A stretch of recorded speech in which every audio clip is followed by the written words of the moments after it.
The e-resource of this episode is Flipster. Popular magazines for adults and kids are just a click away with Flipster. Enjoy a curated selection of newsstand favorites such as Bloomberg Businessweek, Food and Wine, People, Sports Illustrated, and Time. Younger readers will enjoy Cricket, Ranger Rick, Zoo Books, and more. You'll find Flipster in the e-magazine section of our e-library, jocolibrary.org/e-library.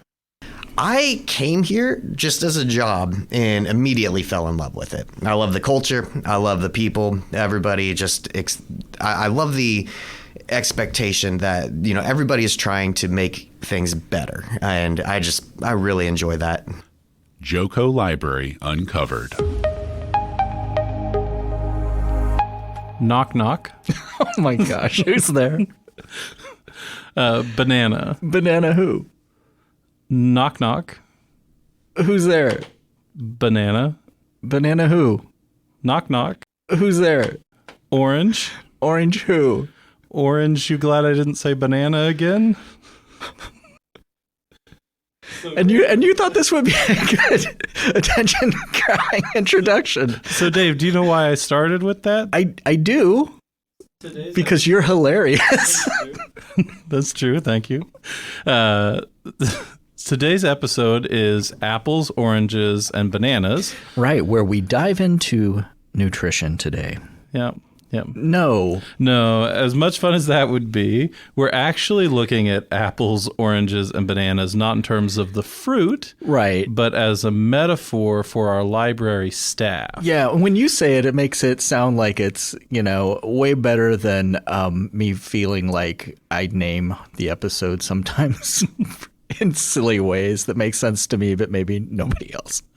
I think they'll get it. Yeah. Okay. So this month, Labor Day, we're talking about staff members. Yeah. We have so many wonderful members of the team here at Johnson County Library that we want you all to get to know some more people from behind the scenes. For sure. So we invited people in who you might not see on desk at your local branch. Right. And we're going to try and ask them some questions and get to know them a little bit better so you can get to meet some of the people that you might not have otherwise known about at the library. Yeah, and I feel like I should explain a little bit where apples, oranges, and bananas came from.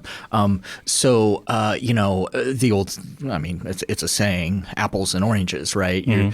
You're having two different things that are similar in some regard, like apples and oranges are both fruits, but they're entirely different. And so you love to get different perspectives from our staff that, they are Johnson County Library staff, but hopefully what they're going to share is very, very different and unique.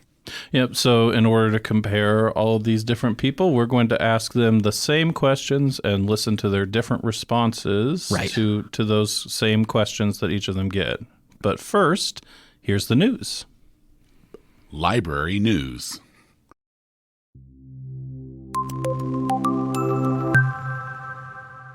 Hello, Josh. Thanks for joining us here today. Thanks. Happy to be here.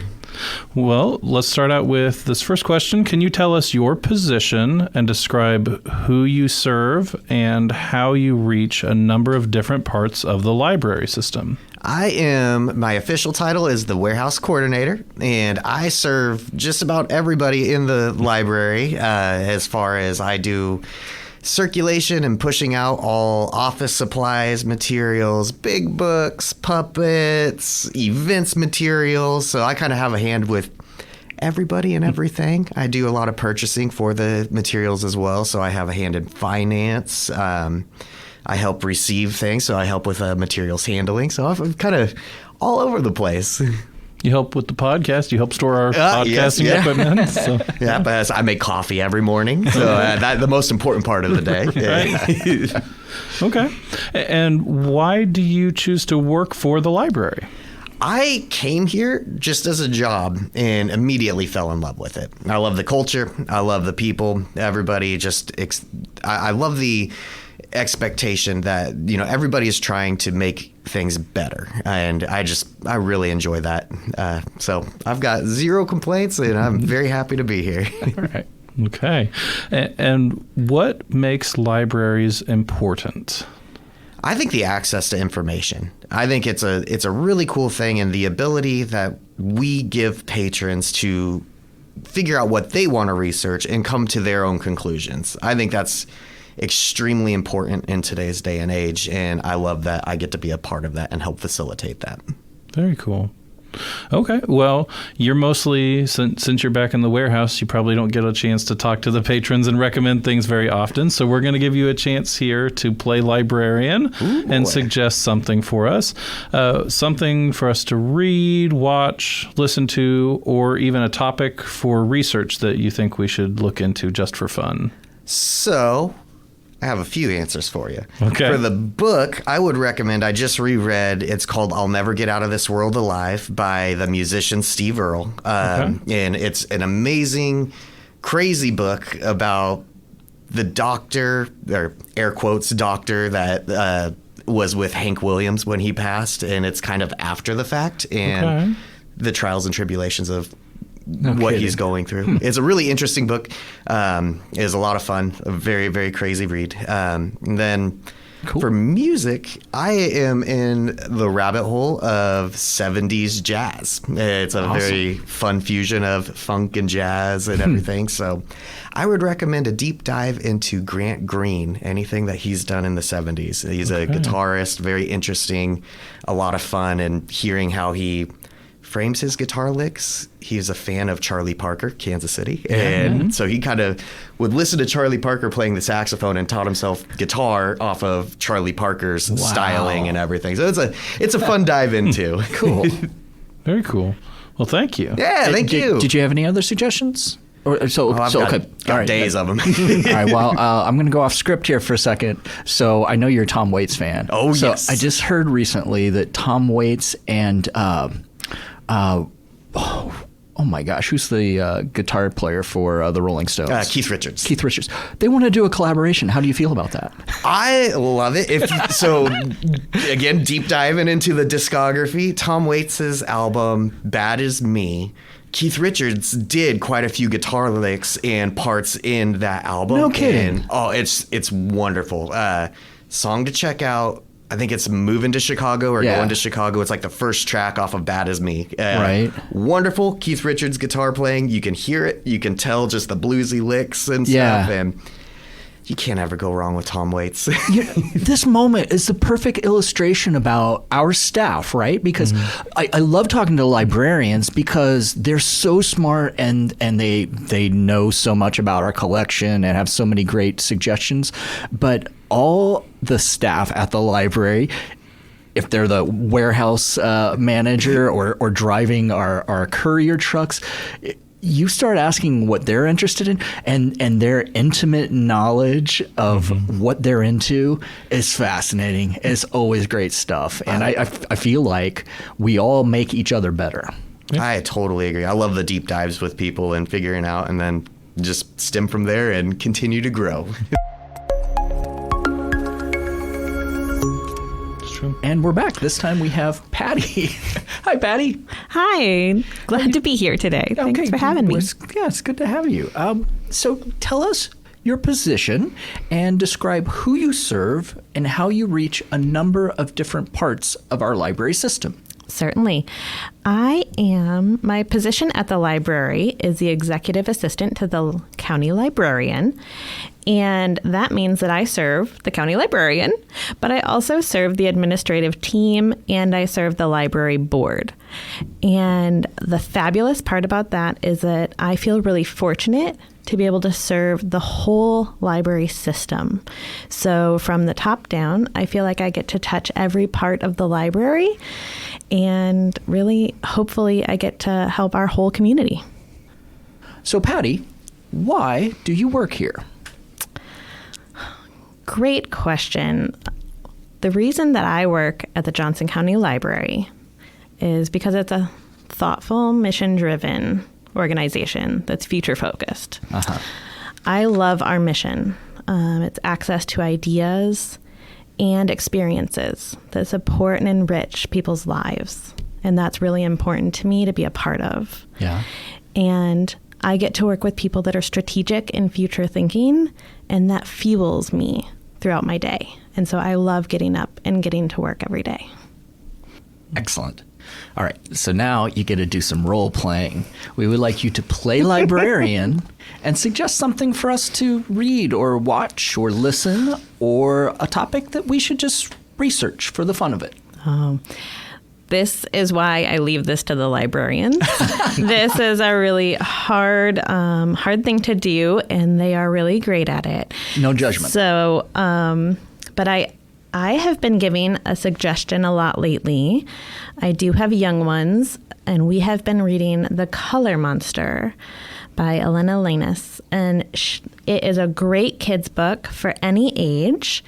It helps me talk about feelings with lots of different words, and it helps me understand them so that I can help my kids through them, and really our whole family work through feelings. So I think it's a good one for everyone.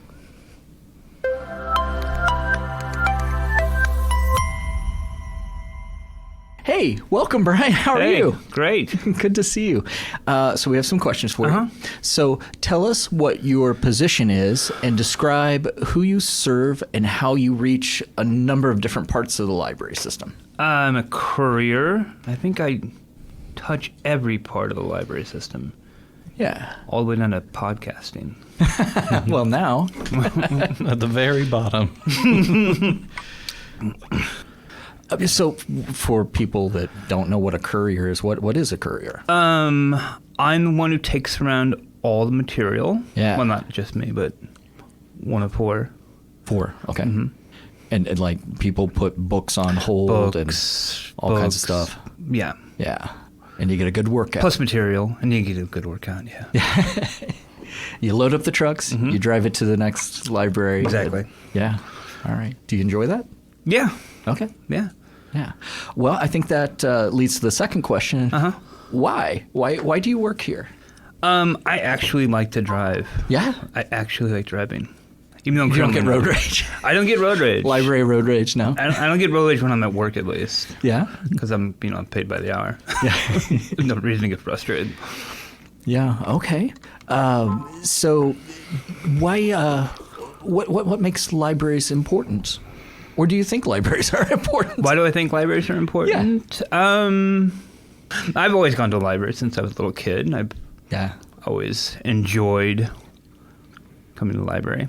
All right, so we're going to ask you to play librarian now. And we would like you to suggest something to us to either read or watch or listen to, or a topic that you think that we should research just for fun.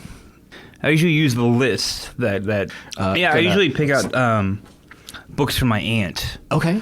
And I'm But I'm like a personal librarian. You were talking about picking from a list. Would that be on our website? Yes, it would be. I usually that's what I use. Ding, ding. Charleston County Library. Yeah. JocoLibrary.org. Yeah, exactly. Yeah. So you use lists. Mm-hmm. Okay. Exactly. What kind of lists do you go for? For my aunt, it's like suspense thriller. Okay.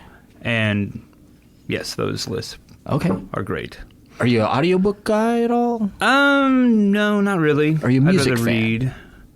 No, I don't listen to I guess what I'm really curious is, like, when you're in that truck, what do you do? Are you podcasts? Yeah. Yeah. Okay. I haven't listened to the radio. Well, I happen in to know years. of a good one. Oh yeah. I've heard about that one. All right.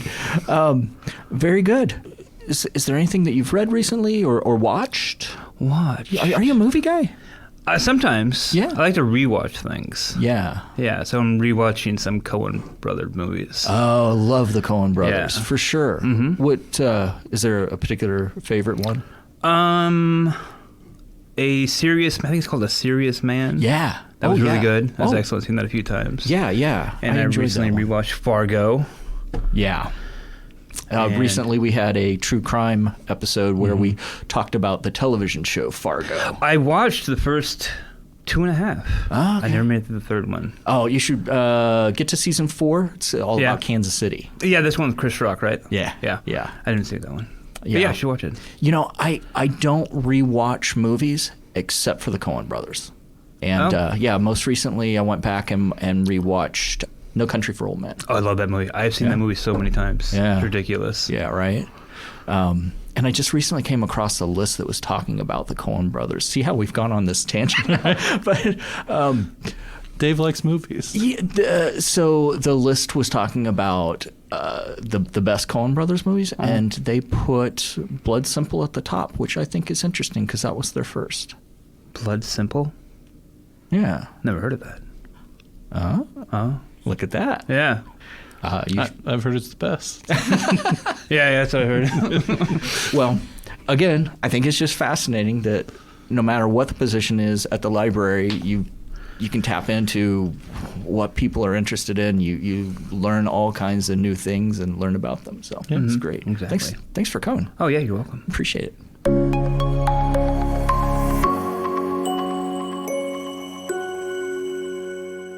Why don't you tell us your name, your position, and describe who do you serve and how do you reach a number of different parts of the library system? It's one big, huge question to start out with. Fascinating. I'll try to remember all of it. Okay.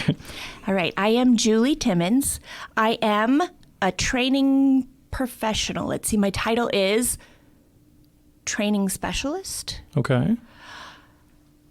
I have been in a number of different positions in the library. I've been in circulation and in branch management, and now I am what we call support services. Okay. And so my reach doesn't touch patrons, which is a little unusual in the library world. My reach is staff.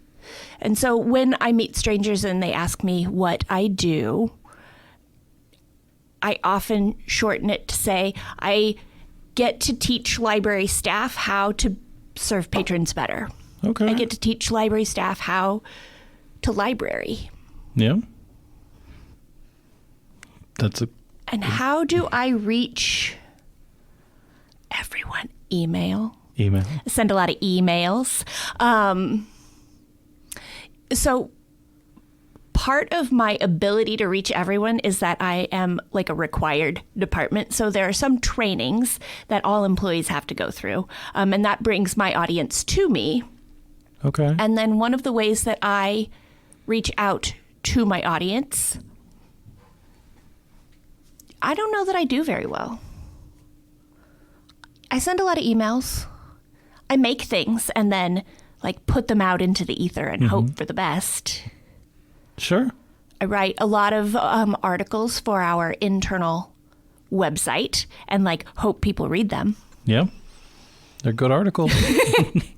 1 year I won a fake scout badge for like the most articles written. Congratulations. Thank you. I gave it to myself. Always nice when you can create the awards and then also win them. Yes, I think so. And since we have a MakerSpace on site, you can like literally make any award you want for yourself. Nice. It's very gratifying. It's a pro tip. All right. So, Julie, why do you choose to work for the library? Yeah. I've been thinking about that question. I think about that question all the time. And my most obvious answer is because I love it and I feel at home here and I feel like I belong here. In other work that I've done in service industries or retail, there's always a pushiness that I feel that I don't really jive with, and I don't really get on with. Okay. So when I was working in bookstores, it's amazing. You give people a book, you help them find a gift for someone, and their eyes light up, and you can talk about favorite books and favorite authors and favorite series and how those experiences change people's lives. But then you take them to the cash register and you have to like upsell. Sure. And I love that the library doesn't have a profit motive. I love that the library, it feels like a privilege that is accessible to everyone. Yeah. Right? So if I look at my life and all of the access that I have, the library is a way that I can contribute that back, that I can share that kind of thing, and give everybody, regardless of age, income, social status, location, free internet, books, newspapers, magazines, access to tutors, and in this ridiculous heat, air conditioning. Just like, hello, here's the air conditioning for you. It's important. And I love to just give. Very giving person. So I think you touched on this a little bit in that previous response, but what makes libraries important? I think libraries are very important because they're open, and because they're non-judgmental. So I get to, when I was working in the branches, I get to serve every patron with whatever their specific need is, regardless of other factors. And I think that is an important way to treat people. And so I think we're an important institution for doing that. I think that libraries are important because of the number of stories you hear about people's foundational experiences at libraries. In our new employee orientation, we ask everybody what their favorite earliest library memory is. Okay. And a lot of them are like hugely impactful in their lives. Maybe they were bullied in school and found a safe place in the library. Maybe they had 2 working parents and this was just like the place that they ended up and they didn't get kicked out of. A lot of authors share stories about libraries being important to them, being welcoming and free, and how they grew up or realized that they could become something other than what they already knew. Yeah. Okay. That's some good reasons there. So we have another question here for you. So if you were to play librarian for the day and suggest something that you think we should read, watch, or listen to, or instead of a specific thing, if there's a topic that we should research just for fun, what would that be? Yes, let me put on my cardigan and look like a librarian. And we have a cat for you here. Oh, thank you. And I'm already wearing my glasses. I'm into book pairings lately. So if you are reading a book, are you reading a book? What book is it? I just finished reading a book. Okay. Do you read one book at a time? Generally, yeah. Excellent. Then what I would want you to do is try and find a book that supplements the one you just read or is the exact opposite. Okay. So, what am I reading right now? I just finished 9 Perfect Strangers by Leanne Moriarty. And it is a book where people are trying to get away from themselves but end up sort of being forced more into themselves. Okay. And so then, like the next book I'm reading is John Cheever's first novel. And it is about people who are, like, they start out pretty insular in this adorable, idyllic little town. And I'm at the part of the book right now where they're getting on trains and, like, moving outwards from what they know. So this combination of, are you going in or are you going out? And what do you learn from either of those experiences? So that kind of pairing. Okay. I want you to find for whatever it is that you were reading. Okay.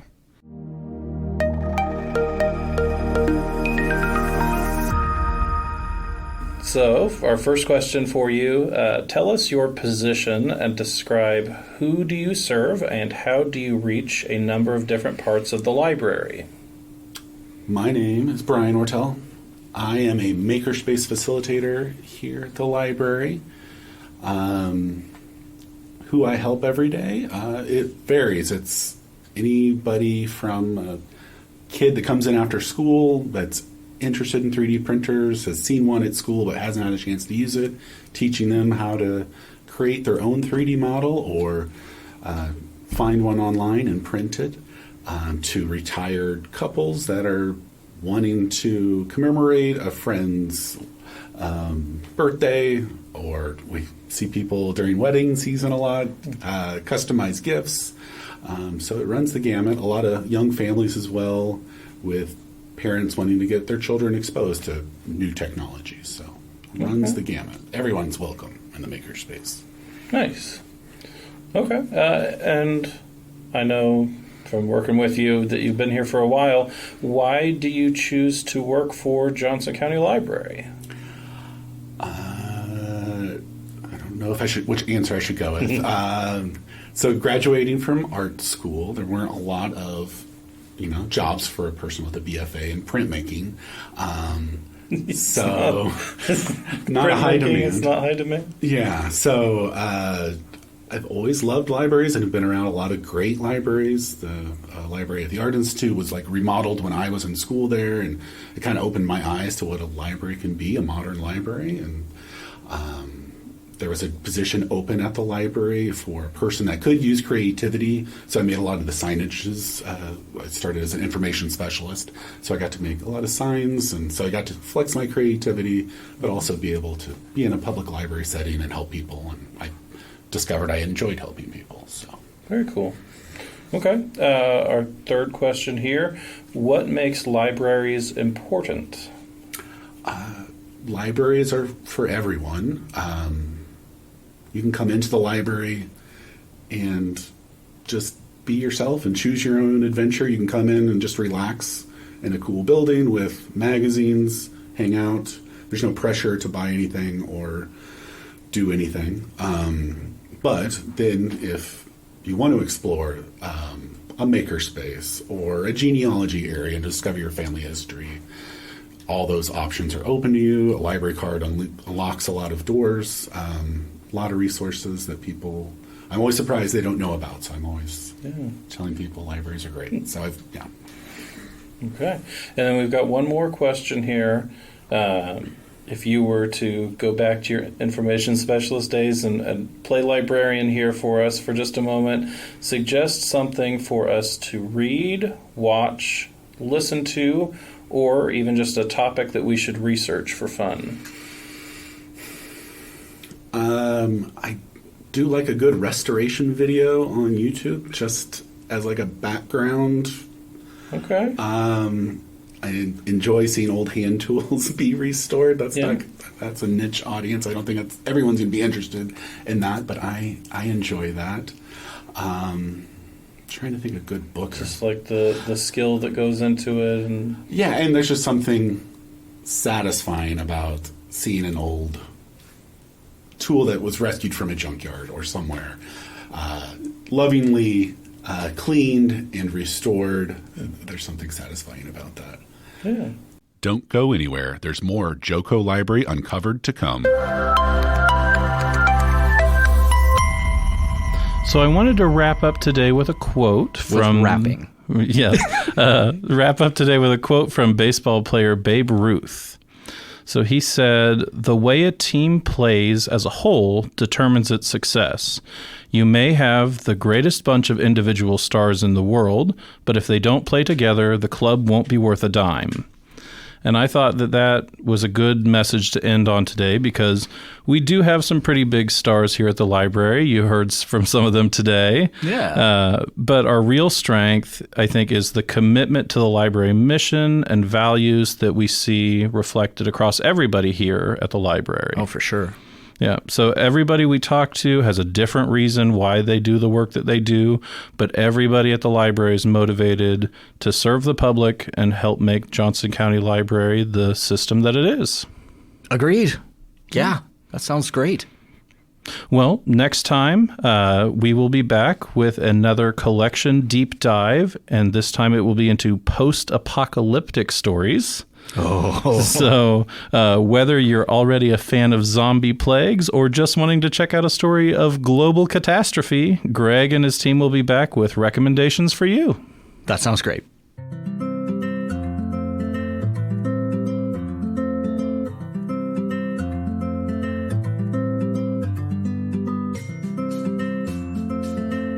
Joco Library Uncovered.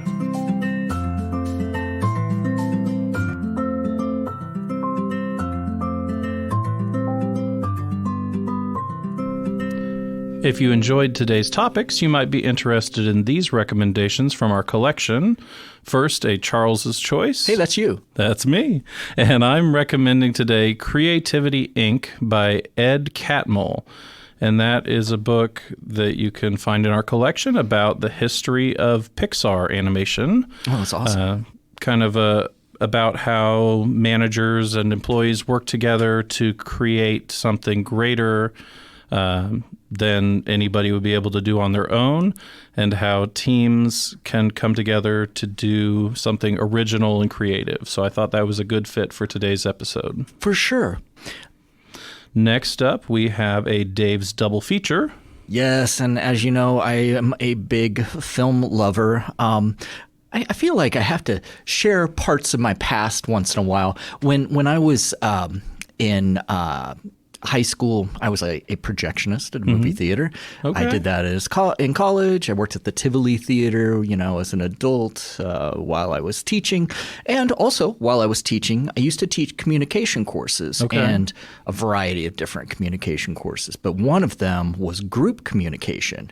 And so one of my favorite assignments that I would send my students off to do was to take some of the principles that we were learning for problem solving and decision making for groups, and I gave them a list of some of my favorite movies that had groups of people, involved in peril, and they had to get out of whatever situation they were in by using kind of these principles for problem solving and decision making. And so on that list was a movie that we have in our collection, Apollo 13. Okay. It's a great movie. It's a classic. And it's based on a true story. So if you ever find yourself stranded 205,000 miles from the Earth, you might just want to have a group of people back at Mission Control that are really smart. And that's what that movie is really about. It's about problem solving and working within limitations. The other one that I recommend is sending you over to Canopy. A lot of you might be familiar with the movie The Magnificent Seven. Well, that is based on a movie from a long time ago. And if you ever have 3 hours and 27 minutes to kill, I recommend The Seven Samurai. And what's great is these very misfit collection of folks get together to protect this town, and it's all about problem solving because against all odds, these 7 samurai have to defend this town from peril. And I like to think that all of our library staff, now I don't know what they're doing. I don't know if that's really They protect the public from peril. Is that right? I don't know. Well, for a full list of our book report recommendations, you can go to our webpage, jocolibrary.org/uncovered.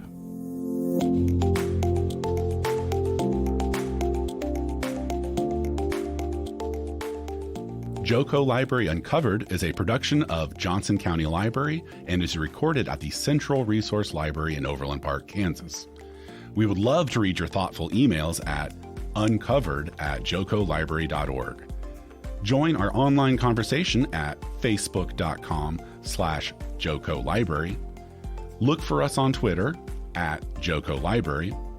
Our website is jocolibrary.org. Subscribe to Joco Library Uncovered through your favorite podcatcher or go to jocolibrary.podbean.com. Thanks for listening, and come back in 2 weeks for more Joco Library Uncovered.